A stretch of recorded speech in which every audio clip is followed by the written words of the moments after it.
Since everyone is here and ready, there's no prohibition against starting 2 minutes early, so let's get started. I'm Dan Watkins, and I will call this meeting to order. And we'll begin with the introductions of the members of the commission. And I'll start over here on my right. I'm Paula Silsby. I'm a former federal prosecutor. Hi, I'm Dr. Anthony Ng. I'm a psychiatrist currently up at Katy Hospital. Good morning, Jeff Rushlow, former district attorney and former judge. On my left. Good morning, Ellen Gorman, former Associate Justice of the Maine Supreme Judicial Court, and before that, trial court judge in Lewiston also. And Deborah Bader, I'm a retired forensic psychologist. Okay, first I want to say to the people who are here this morning to testify that we appreciate your willingness to appear publicly and share the tragedy that struck you and your loved one. The commissioner's primary task is to determine whether the response of the police and others to Robert Card's downward spiral of mental illness was appropriate and whether the tragedy could have been prevented by an effective intervention in accordance with current law. Even though that's our primary task, it is important, however, that we and the people of Maine understand the horror and destruction that this incident produced on you folks. We must never forget the cruel aftermath of this senseless mass shooting. And we must do our best to ensure that it is not repeated. Unfortunately, you folks are witnesses to the horror of this tragic event. And we thank you for the contribution you make to our work and to the people of Maine and Mainers everywhere that you're making today by appearing and being a witness to what is the aftermath of the unbelievable tragedy. So I will call on you folks in the order that has been given to me by Travis Brennan, who is one of the attorneys representing, I think, everyone who's testifying here today, but many of the victims. And feel free as you're called to introduce those who are here in support of you and your loved one. But I will remind you that unfortunately our time is limited today. And so in order to make sure that each of you get an equal time to discuss, I'll ask Ann Jordan to indicate to you by holding her hand up when you've reached 15 minutes. And if you could sort of conclude within a few minutes thereafter, I think that will give everyone an opportunity to testify today. So that's we'll take a short break halfway through the morning, and we'll do the best that we can with the time frame. So that's the rules of the day. Those are the only rules. So first, and I mentioned that at some point it may be necessary for the media to switch their microphones around, and they'll do so. So we will begin, and I will call upon Elizabeth Seal as the first witness, who is the wife of Robert Seal. Excuse me. I'm sorry. The other thing I'll apologize for is that I may mispronounce some names since I'm not familiar with that. I'll trust Travis to correct me as we go along. Okay, excuse me. Elizabeth Seal.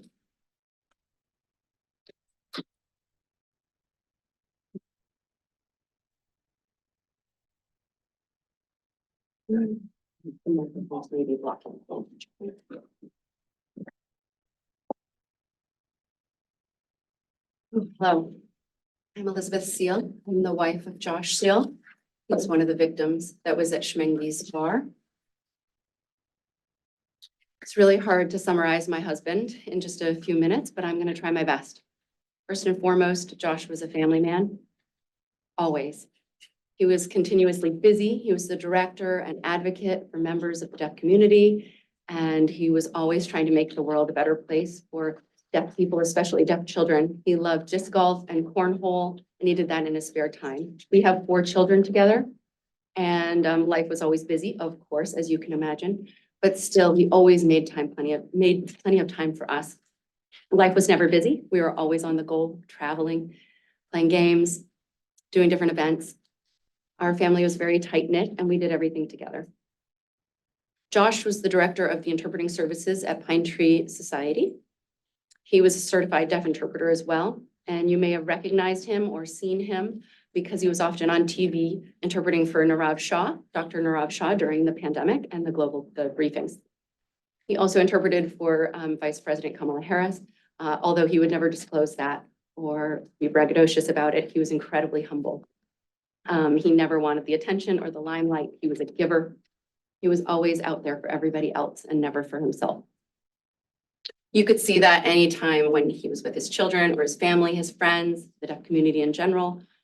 If you asked something of him, he was always willing because he loved you. Before he became the director at Pine Tree, he was an ed tech for deaf and hard of hearing children and a DSP at group homes serving deaf people. He was an advocate for the deaf community, especially for children and education for their needs and access. He also established the camp at Pine Tree Society Camp Dirigo Experience. Ironically, all of these issues regarding access came to light on this fateful day. When the tragedy happened, I know that information was really limited, but the deaf community had even less. We did not know who was involved. There was no form of communication for us to get updates. When I found out this had happened, it had been a good hour after it had happened, and I had found out because a friend had texted me and her husband had been there too. We gathered together, all the wives got together, and we were just trying to share information, gather information from any place we could. The scene of the event at the bar, there was a presence there. I think when the police showed up, they realized, wow, there's deaf people here, and they were unsure what to do. There were no interpreters there at that point. Folks were brought to the hospital. Some were brought to the armory. At the armory, there were no interpreters there for a good while. There were volunteer interpreters who had just heard about what had happened and had shown up on their own goodwill. And the hospital also had interpreters, certified interpreters who showed up willing to help, and they were not allowed inside the premises. They were forced to use VRI, which is a video relay interpreting service. So those victims were using basically an iPad with a virtual interpreter. That interpreter had no context. They could say this or that. They don't have a sense of the room or what's going on. They don't know what this or that is. So that contextual knowledge was lost. And it just made, and also because of the activity going on in town, the connectivity was really poor, and they would often have breathing issues, and it was just exacerbated the frustration and the issues with communication. For myself, I was just driving around looking for my husband. I was making calls to the hospitals, was asking people if anybody had seen him. I was trying to talk with people through text just to try and get any information. My mother-in-law did join me later in the morning, very early morning at the armory, about 5:30 in the morning. I went to that reunification center to try and gather some more information. At that point, we knew that deaf people were involved. They knew the deaf people were involved. There were no interpreters there. My mother-in-law has limited sign language, but she was the one who had to tell me that there was a good chance my husband had probably passed away at that point. That was already a horrifically traumatizing experience. And then for her to have to relay that information to me about her son is horrible. There should have been an interpreter there at that point. So after a few days, news outlets were covering the tragedy and what was going on, the search for the shooter. And again, there were barriers to communication. Sometimes there was no captioning. Sometimes there was a lag in captioning. Sometimes there would be pop-ups on the screen that would prevent us from seeing the captioning. Some deaf people prefer not to read English, but rather watch ASL. And oftentimes there would be an interpreter on the screen, but they would cut away from the interpreter. Sometimes there was no interpreter at all. When they finally did get an interpreter, they placed them in the back of the room, which is a terrible vantage point. By bringing them to the front of the room, that improved things, but then they would cut away from the interpreter, and we would not get a complete dialogue from the communication because they would cut away from the interpreter on screen. When the FBI was coming to Maine, we heard that the FBI was on their way, and there was somebody who knew a friend who worked in the FBI, and they called and they said, hey, are you heading up here? There's deaf people, you know, are you coming? You're deaf. And they said, no, there's deaf people involved. We didn't know. How did none of these access issues get brought to light? So all of Josh's work would have come into play here. And this is an issue. We need to be able to address it. We need steps in place to be able to address this. With Josh not being here, I feel like I need to take this on in his stead to do something. We need to do something about this. Thank you. Thank you very much.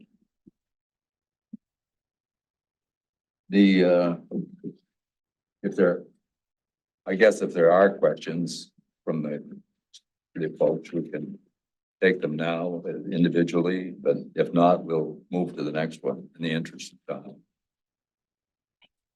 Thank you. Okay. The next person we'll call on is, and once again, I'm not sure of the pronunciation, Megan Vozzella, is that correct? And who is the wife of Steve Vozzella.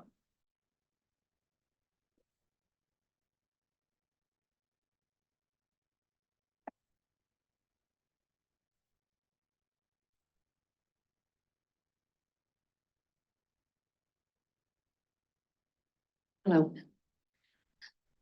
I'm the wife of Stephen Vozzella. I'm Megan. He's one of the deaf victims who was shot and killed at Schmengi's bar.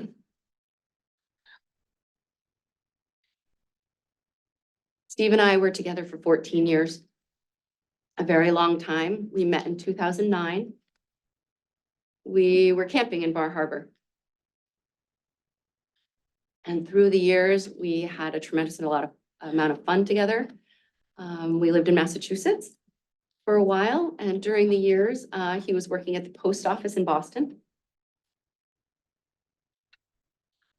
Until we had my daughter in 2011, my daughter Bella.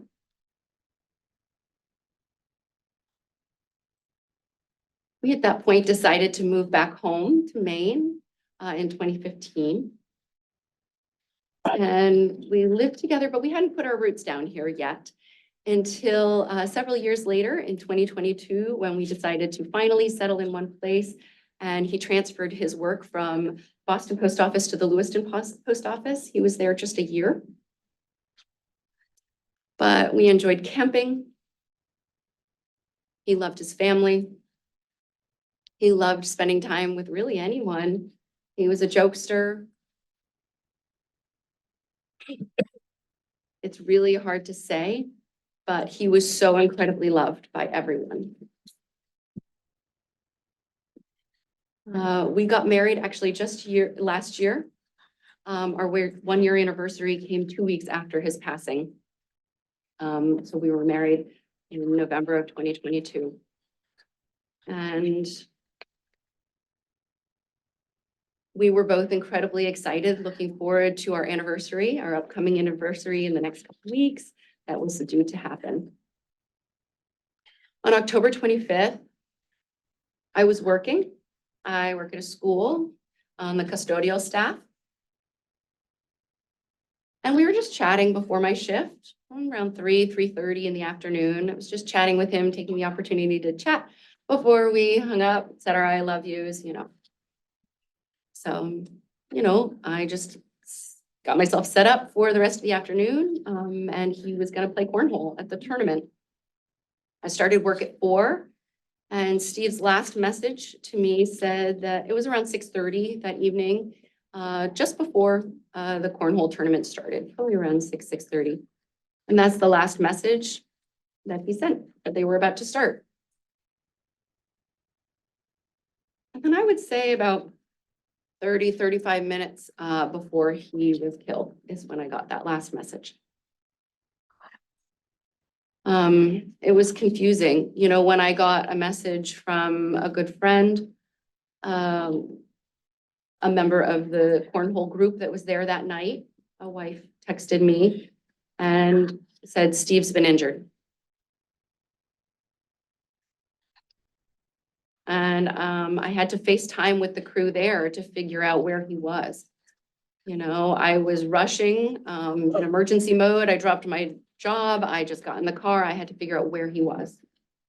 And I rushed as fast as I could to the Auburn area.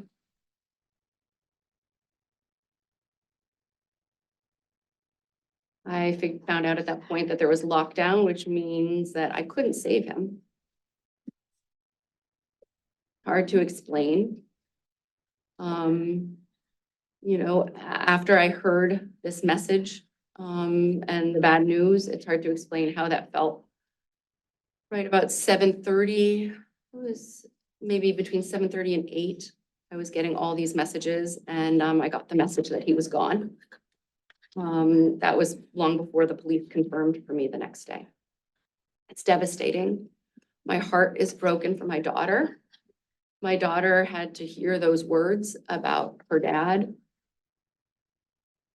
And, you know, she's a daddy's girl. She's growing up as a daddy's girl.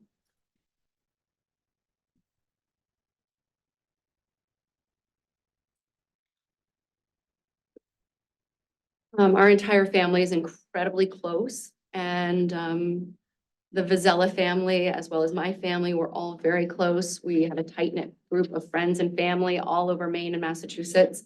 We've all come together. His post office workers, colleagues, they've all shown their support. The cornhole family, his bowling family, he was an avid bowler in Massachusetts as well. He played basketball, softball. He was an athlete through and through. And I think communication with each other was really key for us. We always said, I love you every morning, every night. And we were hoping to, you know, I just want to see better communication, as Liz said. We want better access to communication. We want to see these issues get improved upon. You know, because our hearts are feeling broken, and it's really hard to have heard about this in the way that we did. Okay, is there any questions or comments from the members of the commission, Deborah? Hi, I'm Debbie Bader. Thank you so much for coming. And my only question is, when you were informed the next day by police, what was your experience of that? Did you feel, was there an interpreter present? Did you have to use an iPad? What was the circumstances of that, and how do you feel about that? The police did arrive with an interpreter. Yes, they did. They did. You know, they were very upfront with me and my friends. There was a survivor who was injured, and he attended with me because he's been one of my best friends for over 30 years. We grew up together, and he was with Steve while he passed. So we wanted to be together, and we wanted to be together to hear the bad news, basically. And we hadn't gotten confirmation. I mean, I knew that he had died that evening, but to be there with them. Any other questions or comments? Yes. Hi, I'm Dr. If you did, at any point got anyone to help you navigate and be there for you as you're trying to figure out what you need to do and things like that?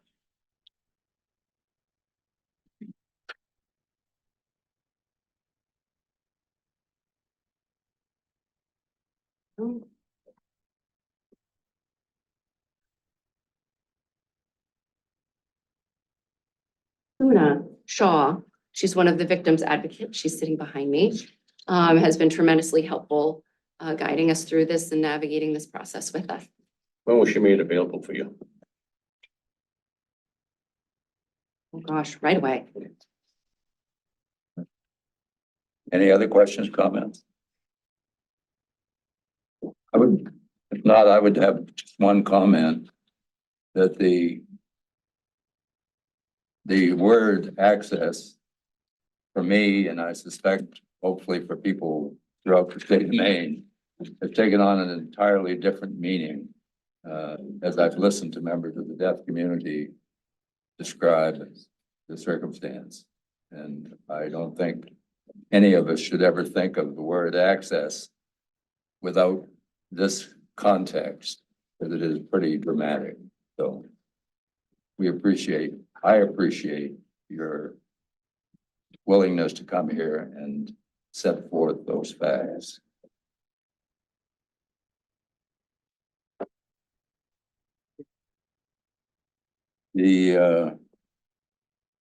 Anything else?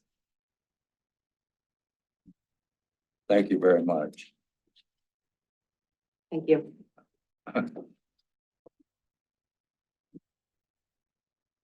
Next, I will call upon two people who are sharing the people, Nancy Lowell-Cunningham and Rachael Sloat, who I understand are the sister and fiancee of Peyton Brewer-Ross.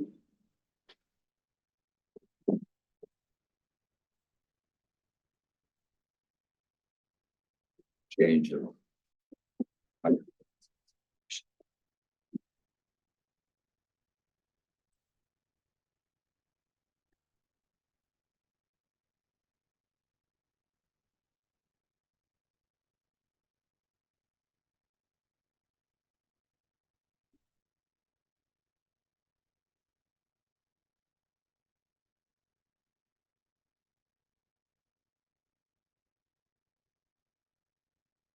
Good morning. I'm Nancy and this is Rachel and this is Peyton. Peyton was my fiance. We had been together for 15 years. We met in 2008 at a Portland Sea Dogs game and have been inseparable ever since. We have a 2-year-old daughter named Elle. 12 days prior to the shooting, we had just celebrated her 2nd birthday. We went out together as a family to the Children's Museum at Thompson's Point. Had a blast. And then 12 days later, he was gone. The night of the shooting, I was rocking her to sleep in her room. It was a little after 8 o'clock. I received a phone call from a friend of ours that plays cornhole with Peyton at a different league. And he called to ask if Peyton had gone to cornhole that night, and I said yes. And then he informed me that there had been a shooting and that Peyton was unreachable. And then from there, it just spirals into phone calls, trying to reach him, trying to locate him, calling hospitals, hoping that maybe he was assisting the injured and was away from his phone. At a little after 2 a.m., I received a phone call from that same friend informing me that Peyton didn't make it. That he had found out from a mutual friend of theirs who was with Peyton at Smenji's that night, that Peyton didn't make it out. And I refused to believe it. I didn't want to accept that news. I wanted confirmation from an official, and that confirmation didn't come until the following afternoon. It was after 1 o'clock. But in between that time, I was receiving calls and text messages of condolences from people who were finding out on social media before I even had confirmation myself. And then after I had confirmation, it wasn't 10 minutes later, I was getting emails and text messages from media wanting me to comment. And there's no possible way to digest something in that time frame. But the takeaway from this is I want people to know how much his daughter meant to him. She was his whole world. He would move mountains for her. And she worshiped the ground that he walked on. She was such a daddy's girl. And she still looks for him. She still calls out for him. They used to play a game together. She would stand at the top of the stairs at bedtime after she'd had her bath. And she'd say, "Daddy, where are you?" And he'd call out, "Here I am." And he'd pop out from the bottom of the staircase. And she still does that on occasion, and he doesn't pop out, and she doesn't understand why. And then I don't know, how do you explain all of this to a 2-year-old child? But I want to keep his memory alive for her because at best, he will be a memory. She's only 2. How much do you remember from when you were 2 years old? It's not a lot. But I want her to remember the love that he had for her. And I want those words, "Where are you?" I want that to resonate in the ears of anybody who hears this, every politician, every member of law enforcement, every registered voter in this country. I want you to hear those words, "Where are you?" Because my fellow Americans, where are you? We failed my little girl. That's all I have to say. Are there any questions or comments from? You want to see? I just want to add, Peyton had many titles. He was a brother, he was a friend, but his biggest job was that he was a dad. And me watching his little girl every day, looking for him is, no family should have to go through what we've gone through. And as far as the communication, the night that everything went on, my husband and I drove to Auburn and we're there until 5:30 in the morning. And we're basically told that it could be 24 to 48 hours before we'd hear that my brother had passed. I knew in my heart he was gone. We found out about 1:30 the next day, but it was all over social media way before that. And then, as Rachel said, we were inundated by press. So I just think we need to do better in that sense. And I agree with everything that Rachel said, and he was an amazing individual and his life was cut way too short and unnecessarily. And thank you for your time. Anything further? Yesterday was his birthday. He would have been 41. Are there any questions or comments for these people? Just one. Yeah. What agency made the notification to you the next afternoon? Was it state police? Or- It was, I'm sorry, I was Me. addressing it to Rachel first, but I heard from her. they contacted me. Yeah. I was listed as the next of kin. It was the Maine Game Warden Service and the state of Maine chaplain who came to our home. and did they try to explain why the notification was so delayed from when it was all over social media? No, they did not. Thank you. Any other? To what extent did you have the services of victim witness advocate? We've had fabulous, they've been in touch with us the next day. So, and she still keeps in touch with us. She had to go on a case, so they had another victim advocate from New Hampshire, and she still checks in with us. I think up to this point, we've heard nothing but positive comments about the availability of victim witness advocates for people such Absolutely. as yourselves. And I think it's a real tribute to that service, which is within the course of my long career, seems like it's fairly modern device, but it seems to be working well. And I think that's the bright spot in the other thing that has come through to me, I'm sure the other members of the commission, is that the influence of the media Fortunately, they're here today to listen to you.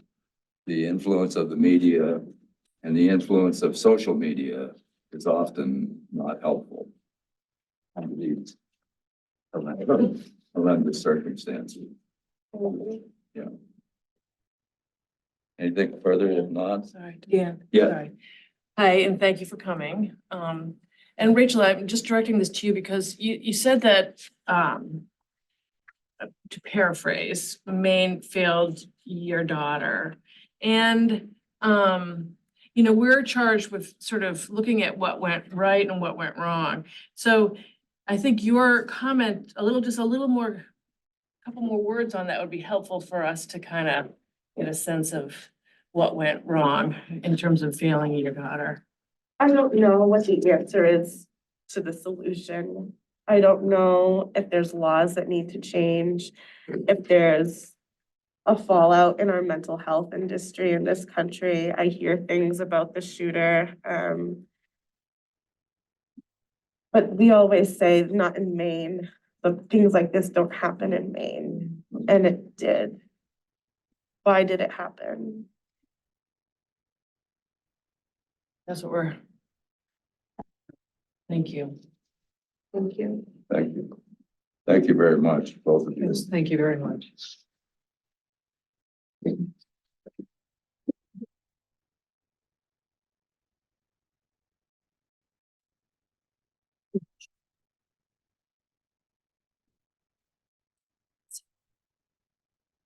Guess I didn't need to worry about the time. You folks have been very concise in your remarks. But we will next go to Kathleen Walker, who is the wife of Jason Walker. I'm going to read my statement if that's okay. Certainly is. So good morning. My name is Kathleen Walker. My husband, Jason Walker, was shot and killed at Just in Time Recreation on October 25th, 2023. Jason was killed just 7 days before our 27th wedding anniversary. Jason and I also have two sons, Jonathan, age 22, and Colin, age 24. Jason was the kind of guy who shied away from crowds and was content with a few close friends and family. He had an insatiable hunger for knowledge and would research the obscure and the mundane just to understand. These projects range from growing, harvesting, and grinding grain to renovating a home for our son or making the very best breakfast sausage. He had the utmost patience. He'd measure every dough ball, making bread rolls so they'd all be exactly the same. And I admired that patience because it's something that I alone don't possess. Jason never yearned for material things. If you needed something and Jason had what you needed, it was yours. He was very generous. I'm still finding evidence of cash donations made to food banks and other parts of the country, likely to a fellow YouTuber that had noted somebody was in need. He didn't need to be noticed for it. He just did it because he could. I'll always treasure the memories I have of Jason and the times we shared together doing our projects and activities. Bowling was another hobby we recently embarked on with our friends Mike and Stacy.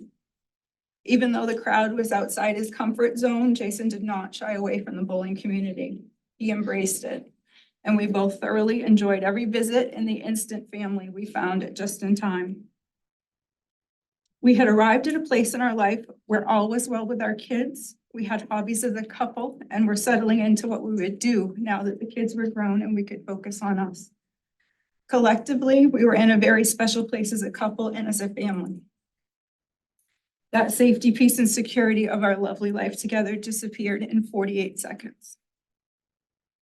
On October 25th, when we arrived for practice, Bob and Lucy Violette cheerfully held the door for us.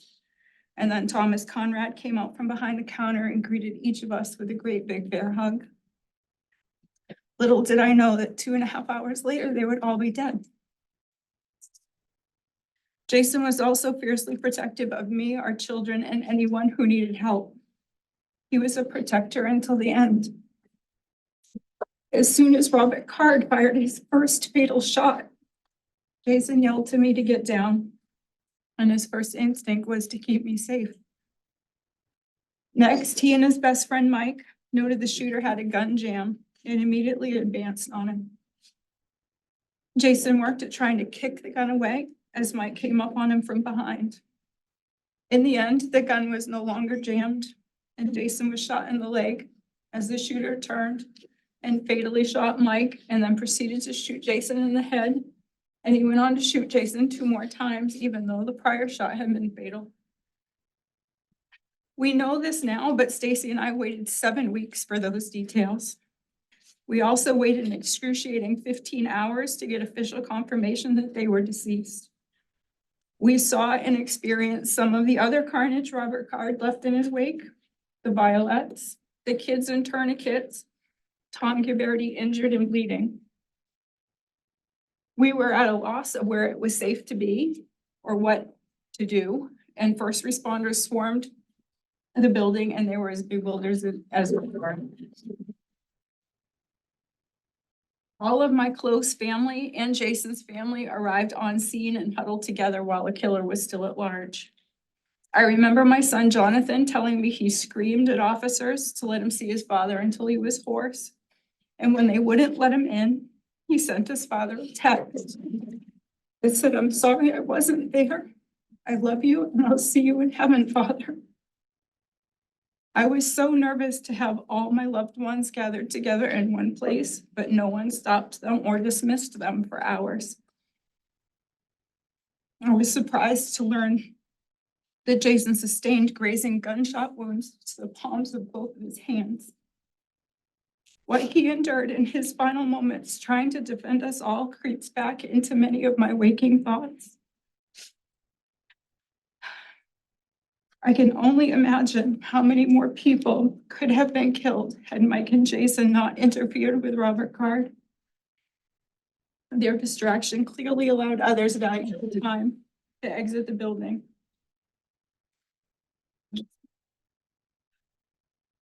My in-laws had to endure burying their youngest child, and Jason's siblings have lost their baby brother. My world is forever changed. Every plan we had is gone. There will be no father at my children's wedding. Their kids will not know a grandfather. I will never find the patience to do Jason projects with no Jason. Almost every single thing in my home has no meaning without an us. I no longer feel safe. I lock every door. I installed cameras at my home. When I go out, I carry a firearm. I always look over my shoulder and I flinch at loud sounds. I need to check on my kids each time I hear a siren because I could not bear any more grief than the weight I already carry. I've been thrust into experiencing every without Jason first in quick succession. Our anniversary, his birthday, Thanksgiving, Christmas, and New Year's. It's sometimes little things that hit you the hardest, like signing Christmas gift tags, just mom, after 24 years of signing with mom and dad. It's big things like dealing with a flooded basement and power outage in a winter storm and having to rely on my village to be there for me when Jason normally would. I'm beyond thankful that Jason worked to protect me and he did not die for me not to live. I have to remind myself of this each and every day. I thank God I have my village and my kids and the kindness and graciousness of strangers from all over the country who've come together to offer support. There are sparks of beauty and tragedy, and I'm allowing myself to see and appreciate them. I'm thankful for Stacy, and I'm thankful there are people like our victims advocate Suna, who holds this extremely important job I never knew existed until this happened. So I need all of you as a commission to find the failures and plug the holes. You cannot know the facts that you all know right now, what you heard and didn't hear from the sheriff's department, and what you're about to learn from the military, and not see that there were several opportunities to take firearms away from a known mentally unstable man. It should never have taken Mike and my husband to be the first to approach him to disarm him. Everyone was so scared of this man snapping that no one took action. And the system failed, and we can't allow this to happen again. Any questions or comments from the commission? I take it from your remarks that your experience with the victim witness advocates has been equally positive. Yes.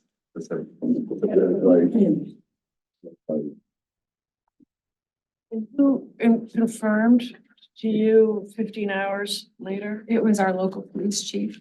And did you live in Lewiston? Sabatis. Sabatis, yeah. May I ask if we could have a copy of her written statement? Pardon? May I ask if we could have a copy of her written statement, maybe? Would you be willing to provide us with a copy of that? Thank you very much. And if others have spoken and wish to, I would assume. Yes. Use the, all use it. Okay? Thank you very much. I'll just say one other, just thing. I hope your children know, and I know you know, how running at an active shooter is something, you know, should be faulted for not doing that, but for doing it, it's remarkable, and I hope your children and you take, you know, pride is perhaps the wrong word, but you know what I'm saying? That's My hero. Yeah. Thanks. Next, I will call on Stacy Cyr, partner of Michael Deslauriers. I'm not sure about I'm not doing very well on names this morning, so you'll have to forgive me. I'm gonna do my best to read this, but this is Vicky, this is Mike's sister. That's Abby, Mike's daughter. My name is Stacy Cyr. Mike Deslauriers was my longtime partner of 10 years. He was shot and killed at just in time on October 25th. On October 25th, Mike and I, along with his best friend, Jason Walker, and wife Kathy, were enjoying our weekly bowling game at Just in Time Bowling Alley. As we prepared to start our third game, we all heard a loud pop. It was almost like a balloon popping, but so much louder. My first thought was that there was an incident in the kitchen or an equipment malfunction. It took a few seconds to realize that it was not either of those. It was a man standing in the bowling alley with a large gun. I remember thinking that the whole thing was some kind of prank, that it couldn't be real. We were bowling in the lane that was closest to the door where he entered the building. Mike and Jason yelled to Kathy and I to get down, and they both charged in the direction of the gunman. I'm not sure how they had the courage to go after him, but that's the type of people that they were. They always protected their friends and family, and on that night, they tried to protect complete strangers. I cannot even imagine how many more lives would have been lost if they had not attempted to unarm him. That time allowed so many to exit the building or find shelter. I was hiding under a table and could see the gunman continuing to fire.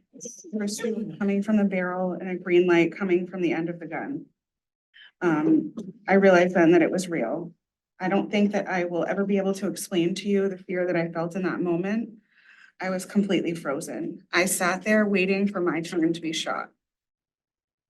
Not sure how many shots he fired, but it seemed to go on forever. We later learned that he was only in the building for 48 seconds. It felt like an eternity. When he walked out the front door, one of the owners locked the door behind him. Kathy and I both got up from our hiding places. I could see Mike over by the half wall near the bar area. He was laying on his back with his feet in my direction. I could only see that there was blood on his shoulder. I saw Jason lying in front of the shoe counter with blood on his face. I couldn't see the extent of their injuries, thankfully. There were two people on the ground near the table where I had been hiding. The man was shot in the head. I'll never get that image out of my mind. Moments before the shooting occurred, I was laughing with these people laying on the ground about a little boy they were coaching because he was dancing after his turn. No one should ever have to see what I saw or felt that night. Kathy and I followed the others in the bowling alley to exit the building. While heading down the aisle to the back of the lanes, there were trails of blood. When we got behind the lanes, I saw a man leaning against the wall, covered in blood. He had been shot multiple times, but was still alive. Someone was asking for belts to use as tourniquets for him and a child that had also been shot. By the time we made it out the back door of the bowling alley, the police were arriving. We had no idea where the gunman was, so being outside with no cover was terrifying. The police had us run across the street to another parking lot where we waited for hours. Kathy and I began to call our families and had to explain to them that Mike and Jason had been shot at the bowling alley, but we had no idea if they were okay or not. Mike's daughter, Abby, a first-year teacher, she had parent-teacher conferences that night. I called her over and over again. When she called me back, I had to give the phone to Kathy. I couldn't tell her that her dad had been shot. We waited and waited to learn if Mike was alive. Initially, we were assured that Mike and Jason were at Central Maine Medical Center. Then we were told that they had never been there. Our family called every hospital in Maine and all major hospitals in New Hampshire and Massachusetts. No one was able to confirm if Mike and Jason were there. That night and into the early mornings, I had no answers about Mike. I kept calling his phone, hoping that he would answer, and he didn't. Still, I waited and I hoped. Late in the morning on October 26th, the black car pulled into my driveway. And before the two detectives got out, I knew that Mike was gone. That was the worst moment of my life. Mike's proudest accomplishments were his children. If you knew Mike, you knew the love and pride he had for them. Mike and I each had 2 children from our previous relationships. They're 27, 22, 19, and 11. They should not have to know the pain of losing a parent at this age, let alone in such a horrific way. They should not be terrified or have nightmares and trauma from losing their father due to a mass shooting. They should not have to visit a grave on Christmas to spend time with their father. Our children will forever be missing a part of their lives. Mike's biggest dream was to be a grandfather. He would have been a great one. He loved kids. His grandchildren will never know him. He will never get to experience the joy of watching his kids get married and have families of their own, walk his daughter down the aisle, dance with her at her wedding, or be able to retire and spend his days doing the things that he loved. There were so many things that he's going to miss. Mike loved to make people laugh. He could make an entire room roar with laughter. We miss him making us laugh, and there's such a huge void whenever our families gather. It will never feel right. Every moment of joy we have in the future will always have an element of sadness because he will not be there to share it with us. Mike and I shared a life together for over 10 years. He was my person. He understood me in ways that no one else could. He loved and supported me through some of what I thought were the worst moments of my life. Mike always had a calming presence. We built a life together and had so many plans for the future. Those have now been lost. My life will never be the same. I've not gone a single day without crying. It's been hard to eat and sleep. The fear that I feel from being at the scene of a mass shooting has changed my life.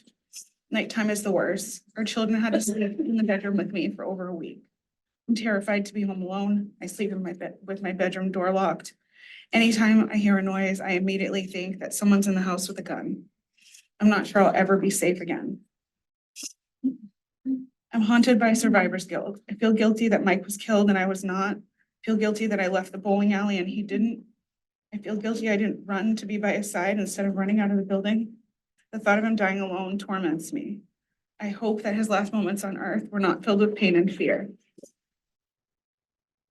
I'm thankful for the support of our friends and family, their community, our funeral director, and especially Suna, our victim's advocate. She helped guide us through a process that no one should ever have to go through. Courts have made it clear this horror could and should have been prevented. Warning signs were ignored. The many times that family and friends expressed concern about Robert Card's mental health to the Army and law enforcement should have been taken seriously. I appreciate you all taking the time to hear from us today, and I'm hopeful that your investigation will uncover more information so we can understand how and why the system failed here. I hope it will result in change. It's too late to bring Mike back, but something needs to be done to prevent other families from feeling the immense pain that we deal with on a daily basis because of this tragedy. Are there any questions or comments from members of the commission? I just want to thank you again for coming, all of you. And I just want to acknowledge that in many ways, witnessing what happened sort of doubly victimizes you. You lost a loved one, but you also witnessed something that very few people experience. And so, you know, I just want to acknowledge that this is not, you were doubly victimized in this whole experience. So again, thank you for coming. And I pray that your village, if you will, is there for you and helping you through this, all of you. Any other? Have you had contact with the victim? Is that because? Yes, Suna. Okay. It's been amazing. amazing. amazing. We There's very couldn't- little to be said, but it's amazing in this Yeah. context, We but couldn't have done any of this without her. I mean, she guided us through every step of the way. helped you deal with media. Yeah. Yeah. Yeah. I'm glad the media is here today. It's been very useful in terms of investigation, but we have heard a lot of comments about difficulties for victims. Yes, Since the event, I know there's resources made available to you and all of the folks that are affected, and I know your victims advocates helping you. Have you encountered any difficulties in accessing anything or confusing to access any services? No difficulties, and anytime we have questions about anything, just text or email Suna and she will figure it out for me. you think, go ahead. So would you identify yourself? I'm not. Thank you. Thank you. I'll just a final comment. You're having been a witness as well as a victim of this. It's sort of unimaginable to me, having had access to the films, the video that was available, which I have to confess, I haven't been able to watch all of it because I'm having trouble sleeping and still am. It's hard to believe what you've been through. All of you. Thank you very much.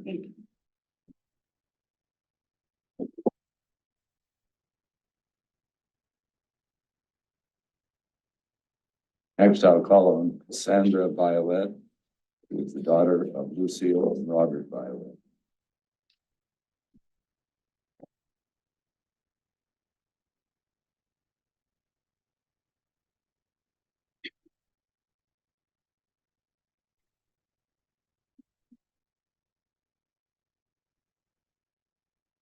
I just want to introduce myself because I wasn't on the list. I'm the victim advocate. She asked me to sit up here with her. My name's Joanne. That's what I'm thinking.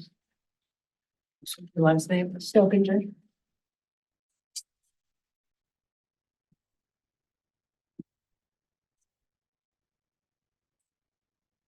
My name is Cassandra Violet. I'm the daughter-in-law of Robert and Lucille Violet, more commonly known as Bob and Lucy. I'm here today to talk about my parents. That's who they were to me. Bob, he was a proud father and grandfather, a man of integrity, love and kindness, a great coach, patient, passionate, and wise, a man who always showed up and always found a way to be exactly what you needed in that moment. Lucy, a proud mother, even more proud to be a grandmother, gentle and kind, the calm to those around her, including to animals. She was nurturing and devoted. She was driven. She had not yet retired from her position. She worked at the Lewiston School Department for over 50 years. Bob and Lucy were avid bowlers. They were role models to the youth. They were dedicated. They always showed up for their own bowling leagues, as well as for youth league Saturdays, and extra practice night every Wednesday. Wednesday, October 25th, was the day that our lives changed forever. I've unofficially been part of this family since I was a young teenager and officially joined the family when I married their youngest son, John, in 2006, when I was only 19 years old. Bob and Lucy accepted me with open arms, and they loved me as their own daughter from the beginning. I delivered our first baby, their first grandchild, in 2005 when I was just 18. They were there every step of the way. They helped guide my husband and myself while we navigated being new and young parents with no real experience in life. They taught us through their own actions how to be nurturing and loving. As the years went by and we expanded our family, they were always there. There to offer wisdom, love, patience, and guidance to us and to our children. The bond that they shared with each of their grandchildren was thoughtful and unique, and it was always constant. October 25th suddenly ripped away all that was constant for our family and left us blindsided and completely traumatized. I have spent a lot of time thinking about what I was gonna say to you here today. Should I talk about who Bob and Lucy were? Who they were to us, who they were to their grandchildren, who they were to their community, who they were to their bowling community?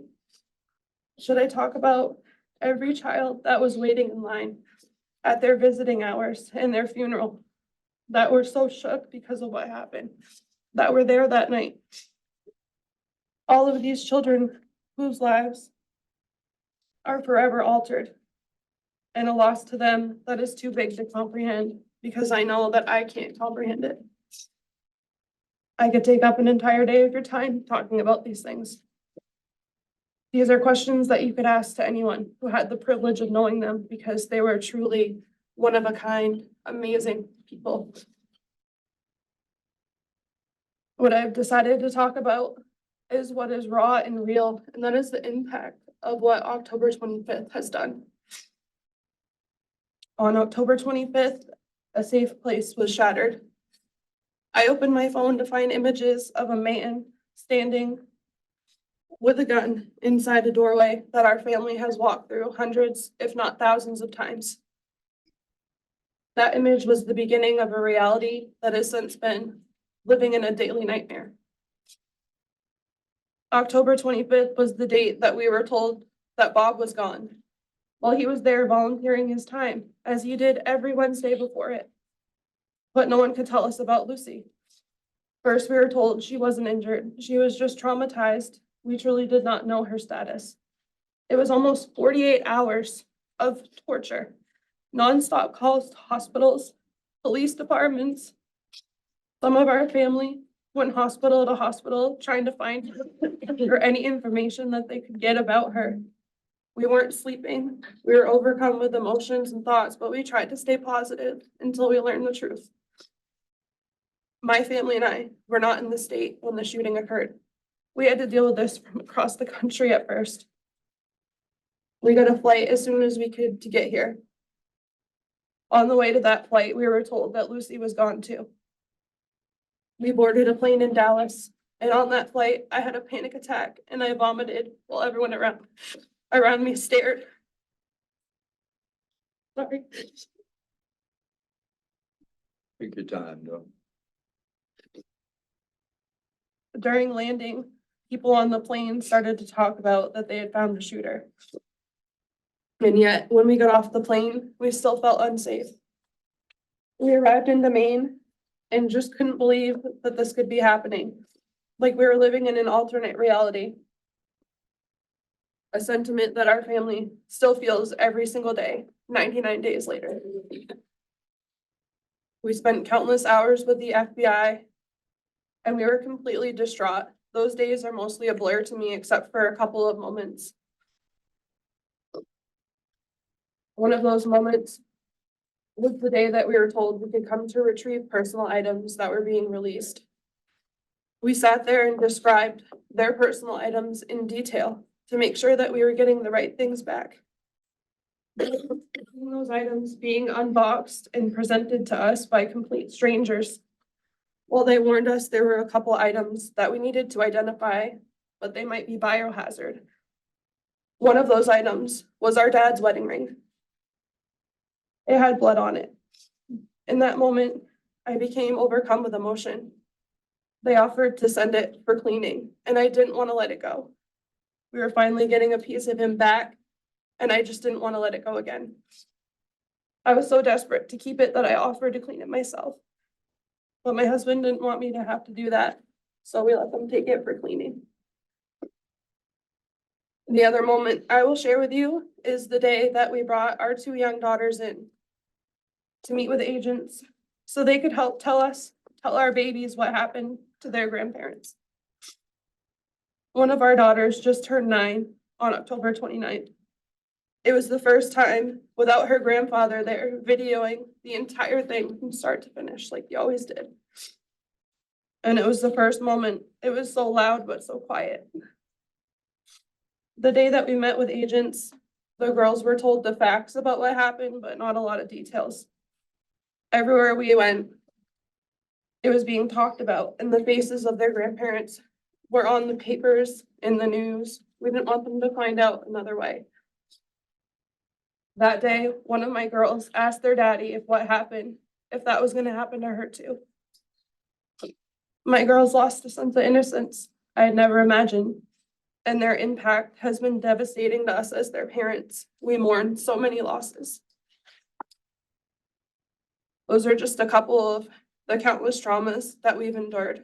We relocated our family back to Maine because of this. Dealing with things has been nonstop since we got here.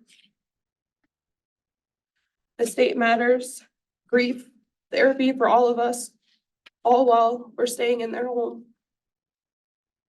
I won't speak for others, but I will speak for me. The stress and trauma is like a continuous nightmare. As a registered nurse, I never miss work. I was out for 2 months. The emotional toll, the nightmares, loss of sense of safety, unpredictable panic attacks, and something that isn't discussed as much, the impact to my cognitive status. I'm 2 classes away from my master's degree. Now I carry notebooks with me to write things down because I won't remember them. My thought processes are not the same. Simply, daily tasks have become overwhelming and my brain quite literally feels different. I live in what feels like a constant state of fear and anxiety. Things make me jump in response. Sitting at red lights causes me panic. Things I would have formerly considered irrational, especially because I wasn't there, the incident. It's consumed my life. Then there are times of anger. Anger and knowing that these 2 people who are our constant are never going to be here for another celebration, conversation, or a hug. Anger and feeling this all could have been prevented. I'm not alone in my struggles. All of my family is facing many, if not all, some even more of these struggles. Several of them can't work at all. We continue to battle this every single day. And as for the wedding ring I mentioned earlier, I just wanted to add that it was cleaned and it was returned to us. I never knew all these years. It was inscribed on the inside, but it was. When they handed it to me, I read it and it said, "All my love, all my life, Lucy." And then they handed me this paper to sign, which felt heavy and symbolic because it reads, "Yellow metal ring, nothing further."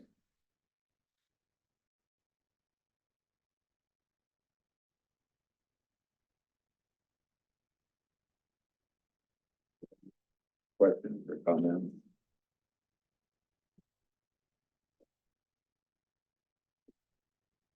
I never say to add anything to your account. You did a great job, as all of you have done. And it sounds like it, but do you feel like you're getting the services and help, both professional and personal and familial, that you need? We are. We're all in therapy. Joanna has been amazing. I don't know what I would have done without her. Advocates have been great. Thank you. Thank you very much.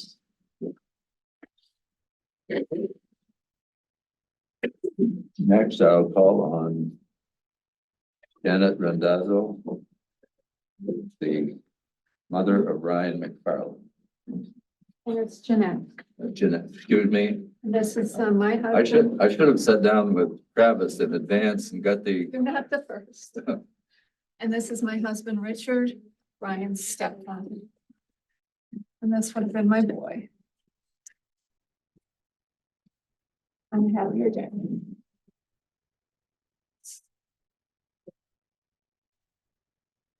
Good morning.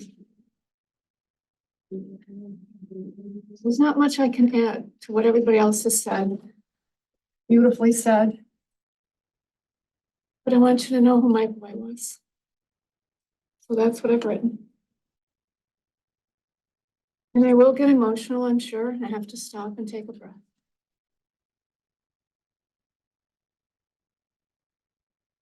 Ryan was my second and last child, my only son.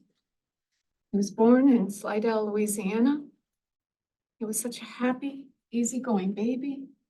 As an infant, he basically ate and slept. At the age of 2, when our family moved to Maine, the first sport he tried was snow ski. Thus began his journey of participating in almost every sport imaginable and doing well in each. Ice hockey was a prominent passion from age 5 through high school. His love of boats was evident at the tender age of 18 months, when he would hyperventilate from his car seat anytime we passed him on the road. That was the beginning of his obsession with anything with wheels and an engine. And it grew to include cars, trucks, motorcycles, four-wheelers, snowmobiles, campers, and even remote control cars. He kept all the trophies he earned from basketball, soccer, ice hockey, remote control car racing, and even ATV ice racing, which I didn't know existed, and I didn't know he was doing it. Bryan attended Governor Baxter School for the Deaf from the age of 2 until graduation in 2000. His first job after graduation was a greenskeeper at a local golf course. Shortly after that, his father helped him set up his own landscaping business. Later, he followed his father to Vermont and worked for him before getting certified in small engine repair. It can be extremely difficult being deaf and finding work. Even with today's computer technology to help with communication, many employers won't make the effort to give a deaf person a job, or they don't think the deaf are as capable as someone hearing. With help from vocational rehab, Bryan was able to attend a trucking school in Vermont. With hard work and determination, he earned a Class A commercial driver's license. This is the highest level of licensure, permitting the driver to operate any type of vehicle covered by lower level CDL classes. My son was the first deaf Vermonter to obtain a CDL, a proud mama moment. He excelled in class and was always meticulous in his inspections and often can point out things other students missed. He was born for this profession. While living in Vermont, Bryan had steady employment for many years with a trucking company that allowed him to bring his beloved dog during the deliveries. Bryan continued to amaze me with skills which included not only truck driving, but also carpentry and rebuilding vehicles. Employers respected his knowledge and expertise. Bryan fell in love and moved to Ohio to get married. Unfortunately, when the marriage failed, Bryan found himself homeless, penniless, and devastated. At his lowest point, a childhood friend living in North Carolina invited him to come live at his house and work part-time for his construction company. Bryan took him up on his offer and supplemented his income with a trucking job. While riding along during job training, Bryan informed his boss that he was backing the truck up incorrectly. The boss asked Bryan to demonstrate how it should be done and was astonished to learn Bryan was absolutely right. Consequently, Bryan was given more responsibilities because he showed an aptitude for how to do trucking maneuvers more efficiently. Had it not been for the over 100-degree temperatures in North Carolina, Bryan may have stayed on. Instead, he made the decision to move back to his roots in Maine after several decades living out of state. Bryan arrived in Maine on September 10th, 2023, and stored all his belongings in my garage with the intention of living temporarily in his camper on a friend's property. I was so excited at the prospect of having him live nearby. I was looking forward to time together, playing pool and cornhole.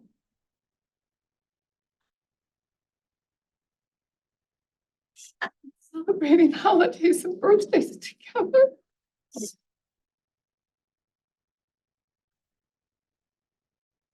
While he was looking into jobs and where to make a permanent residence, he started reconnecting with old friends. Although Bryan had previously balked at the idea of living in the cold state of Maine, he was looking forward to taking up snowmobiling, something he loved when he was younger. My son made friends easily and enjoyed a full life. He wore his heart on his sleeve and was always willing to help family and friends. He had dreams to fulfill. I was told he had a job lined up for the Monday following the shooting. I know he had been looking into buying land to live on in his camper while he built his own home. His ultimate dream was to marry and have a family. The last time I saw Bryan was at 4:15 on October 25th, 2023. Stopped by my house to pick up his new Maine driver's license. He was using my address until he found a permanent one. 3 hours later, Bryan was murdered at Shemenji's Bar and Grill while watching his deaf friends play cornhole. I will miss Bryan's beautiful smile, big hugs, weekly conversations. Most of all, I'll miss more time together, more time to love one another. He was only 41 years old. And I had to find out about his death. In not a very pleasant way, as if there is a pleasant way. My husband and I were watching something on Netflix, totally oblivious of what was happening in Lewiston, although I heard the sirens, and I said, "What is going on?" We continued to watch whatever we were watching. Before I went to bed, I went on my iPad, and it was blowing up with people going, "Jan, look at the news, turn the news on." And then I reached out to Josh Seal's colleague, Regan Thibodeau, and we did FaceTime. And I don't know, it seemed like the worst way to find out, but she just blurted out, "Bryan is dead." The shock, the horror, the disbelief was unimaginable.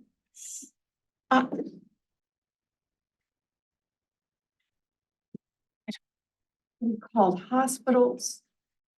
We called the police over and over and over, and all we got was, "Give me his name, his birth date." I don't know. They just wanted a description, and we got no answers at all. The whole night we didn't sleep. There was no answer. Only when the police showed up the next morning. Well, actually, my husband called again that morning, and we gave a more detailed description of my son. He had a big tattoo on his leg of a marlin fish. I don't know if that did it, but the police were at our house within several minutes, giving us confirmation that we did not want to hear, but we knew it was inevitable. And they couldn't have been nicer, couldn't have been kinder, but I wish we had had information sooner. I just think that's horrible that we had to spend the whole night not knowing where my son is and confirmation. But the victim advocate, Jamie Miller, has been awesome. She's guided us through the whole process. I don't know how we could have done it without her. And in ending, I'd just like to say, it appears that lack of full disclosure and ineptness by organizations and individuals regarding Robert Card's mental health status is the reason 18 innocent people lost their lives. In addition, those injured and numerous witnesses will have to live with the horror of that night for the rest of their lives. We need answers to what errors led to this horrific act of violence, and we need solutions so this tragedy never happens again. No family should have to endure the pain and suffering from a mass shooting that could have been prevented. Thank you for listening. Thank you. Thank you. Are there any questions or comments? Randazzo? Again, I would ask you if you're willing to provide a copy of your remarks and even though they may be, you may have supplemented them, but if you don't mind, and the other witnesses as well, you could do the same. Thank you. Thank you. Thank you very much.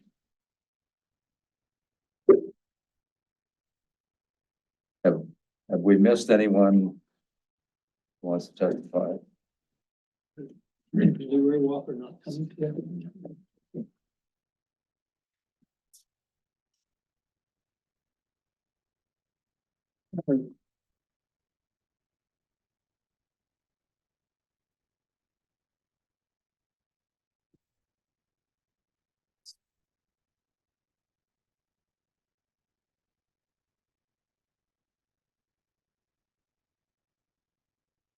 There, something further? Okay, I wasn't sure what. Thank you for you folks hearing today.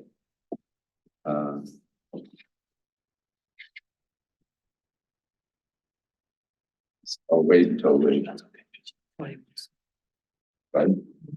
Let's say something, that'd be great. Let's say something. You have a. There's no one else testifying. Yeah, go right ahead. I've been kind of staying quiet because it's always, sadly, when I've been in these situations, it's always hard to find the right words to say to anyone. It's, it's like every story is unique in its own way, and it's almost like hearing it over, and it's amazing the lives that these people live, and I want to express that you folks are so brave being here today. And all those people who sent statements, and I'm sure there's many other folks who tell stories. I think as much as we hear the tragedy, it is that resilience on your part to make things better, try to carry on for your families. I think that's one of the most impressive things I ever seen in anyone. And, this is Maine. People are behind you. Remainers, and I still hear stories of people just feeling that's bad. Again, they all know somebody, and they feel this. And I think your presence here is symbolic of the whole state resilience. And I think the work of this commission is not just a commission, it's your commission. We're here to find out as much as you do how we can make things better. And again, we can't say enough, all of us, how much appreciative we are of all of you being here today. So. Any other comments from members of the commission? If not, I will say that, first of all, I'm absolutely amazed at your ability to convey a lot of information in a very short period of time. I was concerned about time this morning because we only have this morning, but you folks have done extremely well. And the powerful message that you have delivered has been done very concisely, which makes it even more powerful. I think it was Cassandra Violette who referred to the fact that changes in her cognitive abilities, and my expectation is that most people in Maine have had a change in their cognitive abilities as a result of this incident. Our sense of security has been altered. We always said, don't happen in Maine, it happened.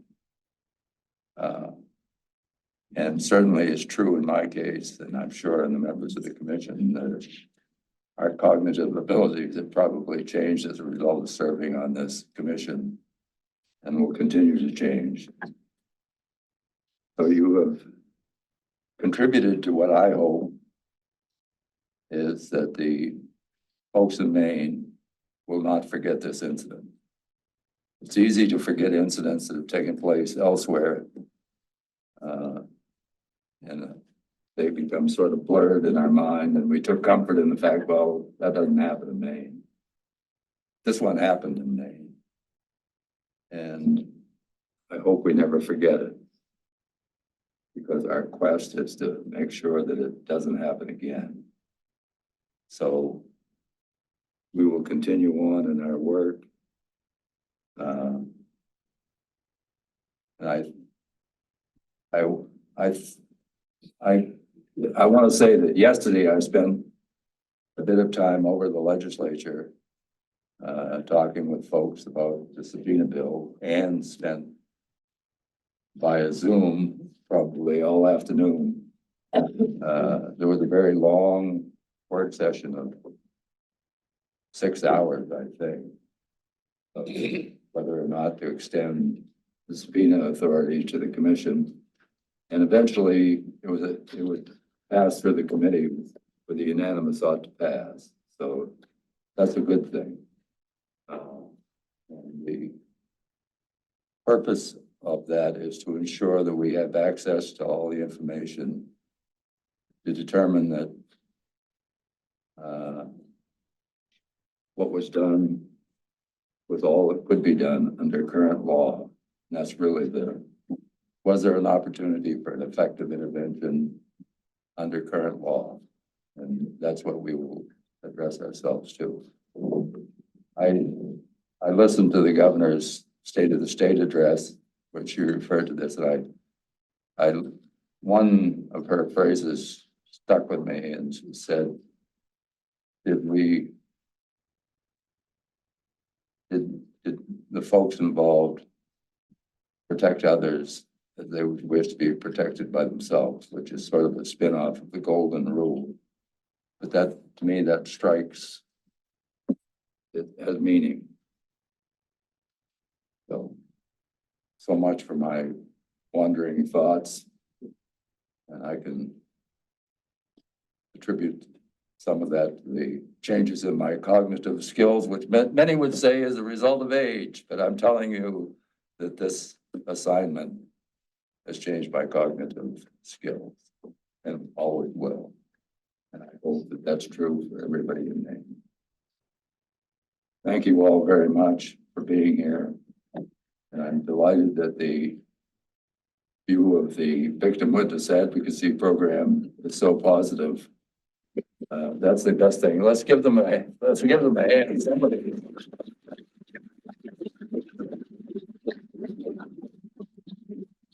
I think I was a trial judge when that program started. None of you were around probably in those days, but I think I was.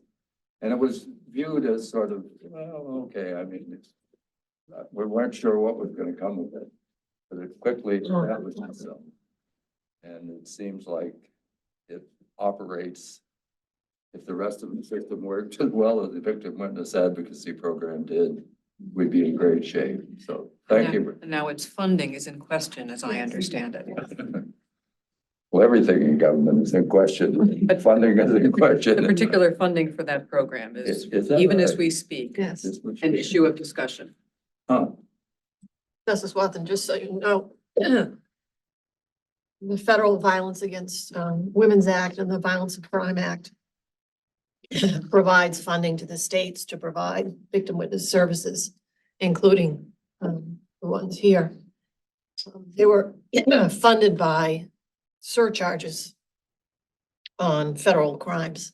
And because of the COVID experience and everything else, that fund is dried up nationwide. And it's an issue, and there's actually a bill pending in the legislature to provide state funding for it because the federal funding is shaky. So. On that note, coming here and speaking publicly is not easy. This is intimidating, let's face it. And so kudos to you for coming and speaking publicly. We've also received private communication from other victims, so that's great and very valid way to communicate with this commission as well. But one of the other accomplishments of speaking publicly is for advocacy around the Victim Witness Advocates Program, and just your thoughts about wanting to see some changes to response time, interpreter services and making those happen more efficiently. And as Judge Wathen said, you know, what are our current laws and are they adequate to the task of protecting people from gun violence? So, you know, that's the service of speaking publicly and in front of a very intimidating array of cameras. Not that we're intimidating, but anyway, so thank you. Anything further? One additional thought is that some of what I said this morning about the media may have sounded a little negative. But I do want to say that the media has really been helpful to me in terms of supplementing the investigative files that we've received from Maine State Police. There's been a wealth of information that has come to me, and I'm sure to others, through the media, not all of which is the way you'd want it to be, never is, but it's useful information. And that much of it is very right on. So it's the media is, although sometimes they're troublesome, they provide a valuable service in our democracy. So, okay, thank you very much for all your attendance, and we will, if there's a motion to adjourn, So moved. Ann holds me to this parliamentarian process. Moved and seconded, all in favor, please say aye, and we will stand adjourned. Thank you very much. Thank you. Thank you. Thank you.